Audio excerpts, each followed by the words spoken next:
मकान देख रही हो सुशीला। अब दोनों बेटे बहू हमारे नाम की पर्ची निकालेंगे और जिसके हिस्से में जो आएगा उसे उसके साथ जाना पड़ेगा। अब बस इस उम्र में यही देखने रह गया था। वैसे भी दोनों बेटे बहुओं के झगड़े तो इतने दिनों से देख रहे हैं। घर संपत्ति जमीन जायदाद का बंटवारा करने पर आ गए हैं। चिंतित होकर बोले मनीष जी। सुशीला जी बोली, आप चिंता मत करिए, दुख के दिन हैं अभी हमारे, सब्र कीजिए, धीरे धीरे सब ठीक हो जाएगा। मनीष जी और सुशीला जी के दो बेटे राज और उत्कर्ष, बड़ी बहू राशि और छोटी बहू उन्नति संयुक्त परिवार का हिस्सा थे। जब से छोटे बेटे उत्कर्ष की पत्नी उन्नति शादी करके आई थी, दोनों बहू में बिल्कुल भी नहीं बनती थी। उन्नति जो भी काम करती राशि को बिल्कुल ना सुहाता और राशि जो भी करती उन्नति को बिल्कुल रास ना आता। बहुत बार दोनों बहुएं रसोई में ही कुत्ते बिल्ली की तरह भिड़ जाती, जिसका खामियाजा बेचारे मनीष जी और सुशीला जी को भुगतना पड़ता। दोनों में से कोई भी बूढ़े दंपत्ति का चाय नाश्ता या खाना देने को राजी ना होता। कितनी बार तो दोनों पूरे दिन रसोई में ही नहीं आती और बाहर से खाना मंगवा कर खा लेती। पतियों को कह देती कि वह अपने ऑफिस की कैंटीन से ही खाना खा लें और बच्चों को भी स्कूल की कैंटीन के खाने के लिए पैसे दे देती, ताकि दोनों देवरानी जेठानी को एक दूसरे का मुंह ना देखना पड़े। दोनों को ही अपने सास ससुर की रत्ती भर फिक्र नहीं थी। कभी कभी तो पूरा दिन निकल जाता, दोनों में से कोई यह तक देखने नहीं आती कि उनके सास ससुर ने पूरे दिन खाना खाया या नहीं। सुशीला जी खुद ही इस अंधेड़ उम्र में रसोई में जाती और अपने और मनीष जी के लिए कुछ हल्का फुल्का नाश्ता और खाना बनाती थी। उस पर भी बड़ी बहू राशि बोल पड़ती, खाना बनाने के बाद रसोई आपने इतनी गंदी छोड़ दी है, अब कौन साफ करेगा इसे। ना राशि रसोई साफ करती ना उन्नति, आखिरकार बेचारी सुशीला जी को ही साफ करनी पड़ती। एक तो सुशीला जी ने अब ज़्यादा रसोई का काम होता नहीं था, एक तो उम्र हो चली थी और उस पर शरीर की बीमारियां। मगर जब दोनों बहुएं ही सास ससुर को खाना देने से पल्ला झाड़ लें तो उन्हें खाना बनाना पड़ता था, जबकि डॉक्टर ने उन्हें आराम करने की सख्त हिदायत दी थी। मनीष जी कहते भी थे, दो दो बहुओं के होते हुए सुशीला तुम्हें इस उम्र में हम दोनों का खाना बनाना पड़ रहा है, क्या इन्हीं दिनों के लिए बेटों की शादी करवाई थी। मनीष जी और सुशीला जी का यह संयुक्त परिवार मनीष जी द्वारा बनाए पुश्तैनी मकान में रहता था, जिसमें मनीष जी और सुशीला जी नीचे के कमरे में रहते और दोनों बेटे और बहू ऊपर की मंजिल पर बने अपने कमरे में रहते। दोनों बहुएं आज़ादी से जीना चाहती थीं। यहाँ कोई किसी के साथ रहना नहीं चाहता था। दोनों को घूमना और बाहर खाना खाना पसंद था, इसलिए बहुत बार घर में खाना ही नहीं बनता था। मगर दोनों वृद्ध दंपत्ति तो पूरे दिन घर में ही रहते थे, वह बेचारे खाना खाने कहाँ जाएंगे। एक दिन बहुओं की इन हरकतों से तंग आकर मनीष जी बोले, राज और उत्कर्ष, अब तुम्हारी माँ की काम करने की उम्र नहीं रही है। तुम्हारी पत्नियाँ खाना खाने बाहर चली जाती हैं ताकि उन्हें रसोई में न जाना पड़े। यहाँ दोनों बहुओं में आपस में नहीं पटती है तो उन्हें बोलो घर के काम बांट लें। सुबह की रसोई बड़ी बहू संभाले और शाम की छोटी बहू।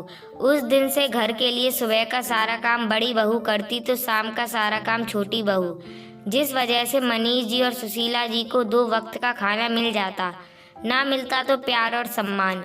बेटों के पास दिन भर दुकान का बहाना था और बहुएं तो वैसे ही सास ससुर से बातें करना पसंद नहीं करती थी। एक दिन सुशीला जी छोटी बहू को इतना ही बोली थी कि बहू, आज खाने में नमक ज़्यादा था, मुझे बीपी की शिकायत है तो खाने में नमक थोड़ा कम डाला कर। इतना कहना कि उन्नति ने तूफान मचा दिया और बोली, एक काम क्यों नहीं करती माँ जी, आप दोनों समय का खाना अपनी लाडली बड़ी बहू के पास ही क्यों नहीं खाती। एक तो इन बूढ़ों की मदद करो और ऊपर से इनका सुनो भी। एक तो गर्मी में सभी का खाना बनाओ और उनके नखरे भी सहन करो। मुझसे नहीं होता रोज रोज खाना बनाना। जब बड़ी बहू राशि को पता चला कि उन्नति ने माँ जी से ऐसा कहा है तो कहीं सास ससुर को दोनों वक्त का खाना उसे न खिलाना पड़ जाए, इस करके बोली, माँ जी जो मिले खा लीजिए, क्यों किसी को भी टोका टाकी करती रहती हैं। आप तो जानती हैं हम लोग तो बाहर से भी खाना खा लेंगे, मगर आप लोगों को तो बाहर का खाना भी अच्छा नहीं लगता। आप लोगों के लिए तो घर में खाना बन रहा है रोज, और उसमें भी आपके नखरे कोई सहन नहीं करेगा। इसलिए बिना बड़बड़ किए जो मिले चबा लीजिए बस। उस दिन मनीष जी और सुशीला जी यह बात अच्छे से जान गए थे कि दोनों बहू की तो आपस में बिल्कुल नहीं पटती, मगर वह हम दोनों को भी जैसे तैसे रोटी खिला रही है। वहाँ दुकान पर राज और उत्कर्ष की व्यवसाय को लेकर लड़ाई होने लगी। राज के कहे अनुसार उत्कर्ष दुकान से ज़्यादा पैसे उठाता था, जिस पर वजह से हिसाब किताब में गड़बड़ हो रही थी, और उत्कर्ष कह रहा था कि राज उस पर झूठा इल्ज़ाम लगा रहा है।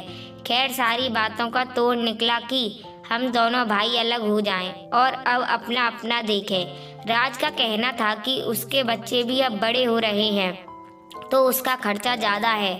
अगर उत्कर्ष इसी तरह दुकान से पैसे चुराता रहा तो वो दिन दूर नहीं जब खाने के लाले पड़ जाएंगे।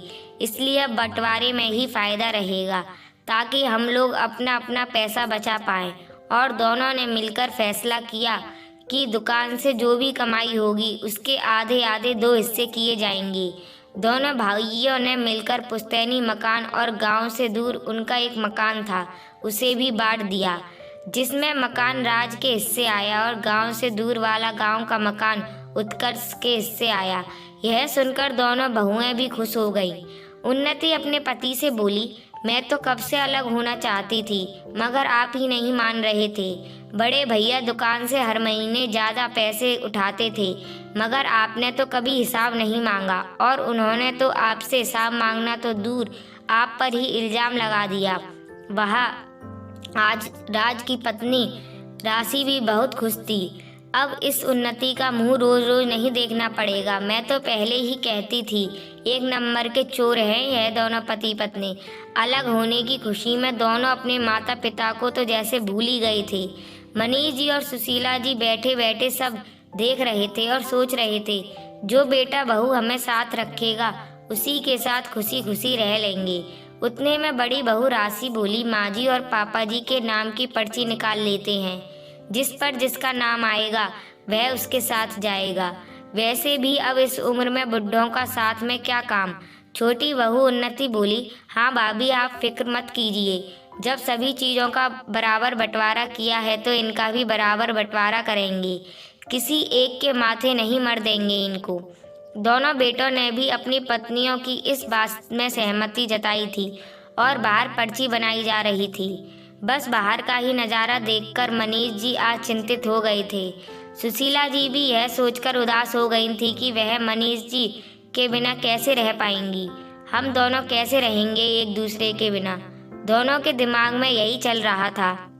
मनीष जी और सुशीला जी जैसे ही अपने कमरे से बाहर आए, छोटा बेटा उत्कर्ष बोला, माँ आपके नाम की पर्ची मेरी निकली है तो आप मेरे साथ हमारे नए मकान में चलिए, और पिताजी बड़े भैया के साथ यहीं कुछ कहना मकान में रहेंगे।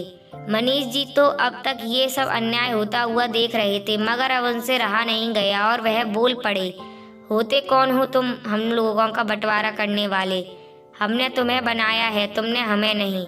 जिस भगवान ने माँ बाप को एक साथ परिणय सूत्र में बांधकर भेजा है, उस माँ बाप को अलग करने वाले तुम कौन होते हो। हम दोनों ने मिलकर अपनी पूरी जवानी खर्च कर दी तुम जैसे बेटों को बड़ा करने और पढ़ाने लिखाने में, और जब इस बुढ़ापे में हम दोनों को एक दूसरे की सबसे ज़्यादा ज़रूरत है तब तुम लोग हम दोनों को अलग करना चाहते हो। इतना ही बोझ बन गए हैं अगर हम लोग तुम लोगों पर, तो हमारा भी एक हिस्सा क्यों नहीं निकाला बंटवारे में। जिस पुश्तैनी मकान को तुम लोगों ने मुझसे बिना पूछे बांट दिया है वह मेरा ही है, यह कैसे भूल गए तुम दोनों। तुम लोगों को मैं कब से देख रहा हूँ, लेकिन बहुत हुआ हमारे ही घर में रहते हो और हमारा ही बंटवारा करते हो। तुम सभी कान खोलकर सुन लो, इस गांव से दूर हमारा जो मकान है, जो उत्कर्ष के हिस्से आया है बंटवारे में, तुम दोनों भाई उस मकान के 2 हिस्से कर लो और जाकर वहाँ बस जाओ। मैं और सुशीला हमारे इस पुश्तैनी मकान को छोड़कर कहीं नहीं जाएंगे। और रही बात दुकान की कमाई की, तो आज से जो भी दुकान की कमाई होगी उसमें एक हिस्सा मेरा होगा। क्योंकि जिस दुकान पर तुम दोनों छाती ठोक कर बैठे हो वह भी मेरे द्वारा बनाई गई है, और हम अपना खाना पास रहने वाले कुक जो सभी के लिए टिफ़िन बनाती है उससे बनवा लेंगे। तुम लोग जाकर अपना सामान पैक कर लो, क्योंकि आज ही तुम लोगों को इस घर से जाना है। दोनों भाई और उनकी पत्नियां, जो अब तक बहुत खुश थी, मनीष जी की यह बात सुनकर बहुत दुखी हो गईं, क्योंकि उनके हाथ से यह पुश्तैनी मकान भी जा चुका था और अब दुकान की कमाई के भी 3 हिस्से करने पड़ेंगे, और वहाँ गांव के मकान में भी एक दूसरे के बगल में एक दूसरे का मुंह देखना पड़ेगा। अपने ससुर के मुंह से यह बात सुनते ही दोनों बहुएं अपने ससुर के पांव पकड़कर बोली, हमें माफ़ कर दीजिए पिताजी, हमने आपके साथ बहुत बुरा व्यवहार किया। हम सभी मिलजुल कर रहते हैं। पर मनीष जी ने अपने बेटे और बहू की एक भी बात ना मानी और उन्हें इस घर से जाना पड़ा। अब मनीष जी और सुशीला जी खुशी खुशी अपने घर में अपना जीवन व्यतीत करते हैं।